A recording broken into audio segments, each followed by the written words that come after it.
A Copa do Mundo da FIFA está entre os maiores torneios esportivos do mundo. A Copa do Mundo de 2018, realizada na Rússia, foi assistida por cerca de 3 bilhões e 500 milhões de espectadores, conforme relatado pela FIFA, seja na TV ou em plataformas digitais. Consegue imaginar que metade da população da Terra assistiu a um único evento esportivo? Afinal, você já se perguntou como funciona o modelo de negócios da FIFA? Como a FIFA, enquanto agência, gera receitas? E por que países ao redor do mundo desejam organizar a Copa do Mundo? Vamos entender isso no vídeo de hoje. FIFA significa Federação Internacional de Futebol Associado. Foi fundada em 1904 por Robert Guerin. Ele reuniu representantes de 7 países membros que se encontraram em Paris e assinaram o ato fundacional da FIFA, se tornando o primeiro presidente após sua fundação. Algo que pode surpreender é que, apesar de a FIFA fazer bilhões de dólares, ela é uma ONG, uma organização não governamental. O objetivo de sua criação é dito ser a promoção do futebol em todo o mundo. Mas, assim como outras ONGs envolvidas em trabalhos sociais, a FIFA também administra programas de desenvolvimento social, como Educação para Todos, Salve o Planeta e Proteja as Crianças. A Fundação FIFA foi estabelecida em 2018 como uma entidade independente, com o propósito de mobilizar o poder positivo do futebol para melhorar a vida das pessoas. Até certo ponto, a FIFA se envolve em trabalho social como outras organizações não governamentais. Mas a próxima pergunta que surge é: quem está no topo da organização? O principal órgão de tomada de decisões da FIFA é o Conselho da FIFA. Há 37 membros nesse conselho, incluindo um presidente eleito por um congresso, 8 vice-presidentes e 28 outros membros. Financeiramente, a FIFA opera em um ciclo de 4 anos, que gira em torno das Copas do Mundo. No ciclo de 2015 a 2018, ela obteve uma receita de 6,4 bilhões de dólares. 83% dessa receita foi da Copa do Mundo de 2018. No próximo ciclo, a receita pode muito bem atingir 10 bilhões de dólares, mostrando um crescimento exponencial nesses ciclos. Mas quais são as razões para isso? Existem 2 razões principais. Primeiro, sua nova estratégia financeira para o futebol feminino. A Copa do Mundo Feminina de 2023, realizada na Austrália e na Nova Zelândia, assinou acordos de patrocínio separados. Como a Copa do Mundo Feminina está ganhando popularidade, já é uma nova fonte de receita para a FIFA. E a segunda razão é que a Copa do Mundo de 2026 será realizada em uma escala ainda maior. Haverá 48 equipes participantes em vez de 32. Haverá mais partidas de futebol e, com mais partidas, os anunciantes terão mais oportunidades de mostrar seu conteúdo, e a atenção do público será envolvida por um período mais longo durante o evento. A Copa do Mundo de 2026 será sediada pelos Estados Unidos, Canadá e México. Uma coisa é clara: já que a Copa do Mundo é o torneio mais popular da FIFA, é correto pensar que a maior parte de sua receita é gerada nela. E realmente é, sendo mais exato, cerca de 95%. Mas de onde exatamente são obtidos os lucros?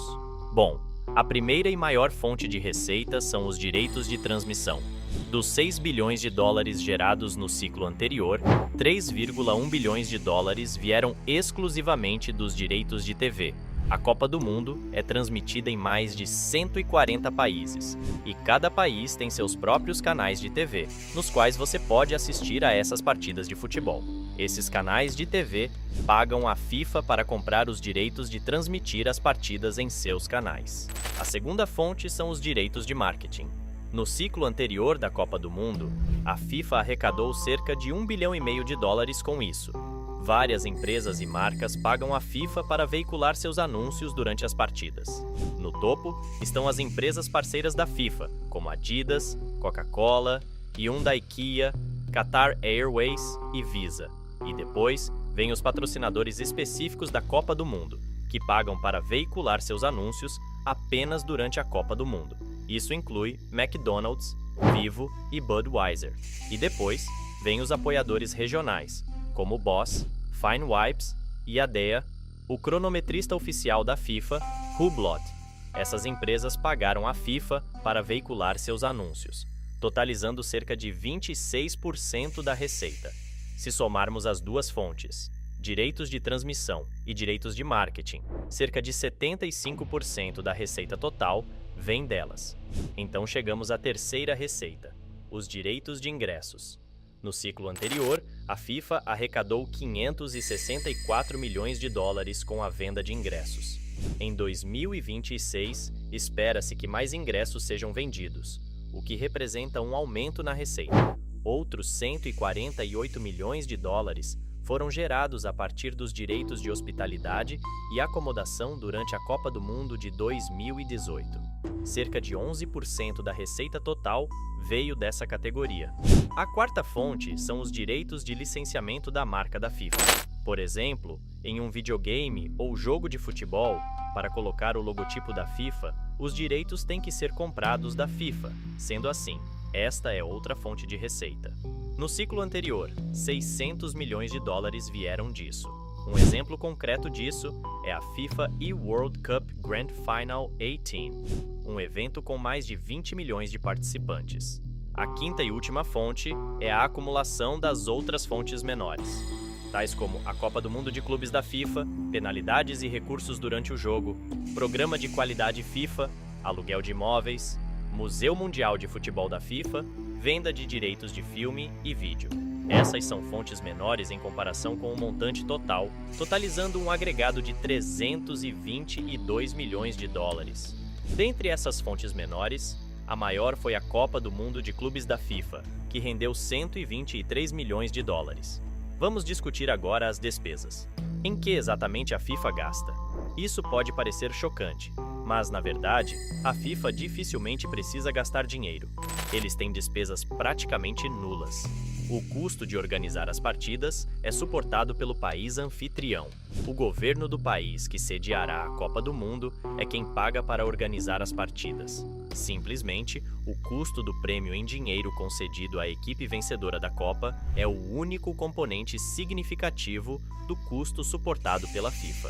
Na Copa do Mundo de 2022, vários relatos da mídia estimaram, como Forbes e Bloomberg, que o Catar gastou 200 bilhões de dólares para organizar a Copa do Mundo. Mas esse número, 200 bilhões de dólares, é um pouco enganador. Para esta Copa do Mundo, o Catar construiu um moderno sistema de metrô. Obviamente, será usado posteriormente pelos residentes locais. Eles expandiram o aeroporto, construíram novos hotéis, novos distritos na capital. Apesar disso, o custo de sediar a Copa do Mundo para o Catar foi na casa dos bilhões de dólares. Por exemplo, os jogos foram realizados em 8 locais no Catar. Desses, 7 foram construídos para esta Copa do Mundo. O governo afirmou que o custo de construção dos estádios foi de 6,5 bilhões de dólares. O Catar foi escolhido para sediar a Copa do Mundo de 2022 em 2010. Vários países apresentaram propostas para sediar a Copa do Mundo de 2022. Desses, o Catar foi escolhido. Isso gerou muitas controvérsias. Alegações de corrupção também foram feitas. O então presidente da FIFA afirmou que era uma melhoria positiva que a Copa do Mundo da FIFA estava sendo realizada em novos países. Foi a primeira vez que a Copa foi realizada em um país do Oriente Médio. Mas agora, o mesmo homem diz que foi um erro permitir que eles sediassem a Copa do Mundo.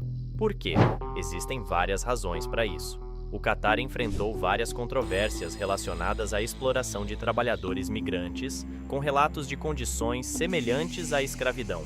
Além disso, o país restringiu os direitos LGBT no Catar, onde relacionamentos não convencionais são ilegais.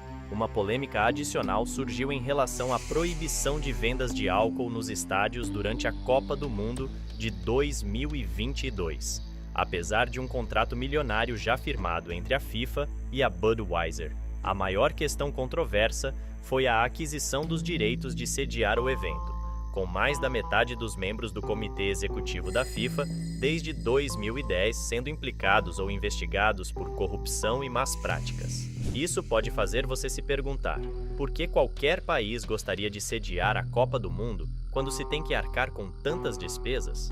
O maior benefício de sediar o evento diz respeito ao aumento do poder suave do país. Se o país sediar com sucesso um evento dessa magnitude, mostra que o país é bastante estável, financeiramente seguro e, assim, torna-se uma opção viável para investimentos estrangeiros. Outra coisa a considerar é que, ao contrário do que você pode pensar, os países anfitriões da Copa do Mundo geralmente não ganham dinheiro. As despesas são muito altas. Eles gastam bilhões em estádios, infraestrutura e outros preparativos, e muitas vezes não conseguem recuperar esses custos. Na verdade, o custo de organizar uma Copa do Mundo pode superar os benefícios econômicos. Um estudo conduzido pela Universidade de Oxford, em 2018, analisou os custos e benefícios econômicos de sediar a Copa do Mundo e descobriu que, em média, os países não obtêm retornos significativos sobre o investimento. A FIFA, como organização, também enfrenta críticas significativas. Alegações de corrupção, exploração de trabalhadores migrantes têm sido amplamente divulgadas. A FIFA, como entidade, precisa lidar com essas críticas e trabalhar para garantir que seus eventos futuros sejam conduzidos com integridade e respeito pelos direitos humanos. Em suma, a Copa do Mundo da FIFA é um evento esportivo global que atrai a atenção de bilhões de pessoas. A FIFA, como organização, gera receitas significativas com a realização desses eventos, principalmente por meio de direitos de transmissão e marketing. No entanto, a seleção de países anfitriões e as questões éticas em torno dessas escolhas são frequentemente objeto de debate e críticas. Além disso, os benefícios econômicos para os países anfitriões podem ser questionáveis, considerando os altos custos envolvidos na organização do torneio. Se gostou do vídeo, não deixe de se inscrever no canal e ativar o sininho das notificações para não perder nenhum dos nossos conteúdos. Comente o que achou e o que gostaria de ver aqui no canal. Até o próximo vídeo. Fui!